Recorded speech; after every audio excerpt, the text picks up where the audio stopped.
তৈরি পোশাক মালিকদের সংগঠন বিজিএমই এর জ্যেষ্ঠ সহ সভাপতি ও টিম গ্রুপের এমডি আব্দুল্লাহ হিল রাকিবের জানাজা অনুষ্ঠিত হয়েছে শনিবার সকালে রাজধানীর বিজিএমই এর কার্যালয়ে।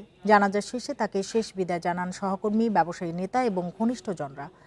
বান্ডেল থাকলে প্রতি সেনমানিতে টাকা বাঁচবে।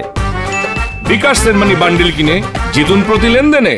রাকিবের অসমাপ্ত কাজ শেষ করার অঙ্গীকার করে সহকর্মীরা বলেন, দেশে তৈরি পোশাক পণ্য রপ্তানিকে 100 বিলিয়ন বা 10,000 কোটি ডলারে উন্নীত করার স্বপ্ন দেখতেন রাকিব। সেই স্বপ্ন বাস্তবায়নে সর্বাত্মক সহায়তা করবেন বলে জানান তারা। বিজিএমই এর সাবেক সভাপতি ফারুক হাসান বলেন, রাকিব ছিলেন দায়িত্ববান, উদ্ভাবনী ও নিবেদিত প্রাণ একজন মানুষ। 9 জুন কানাডার একটি লেকে নৌ দুর্ঘটনায় মারা যান আব্দুল্লাহ হিল রাকিব। তার মরদেহ বিমানের একটি ফ্লাইটে শুক্রবার রাতে ঢাকায় নিয়ে আসা হয়।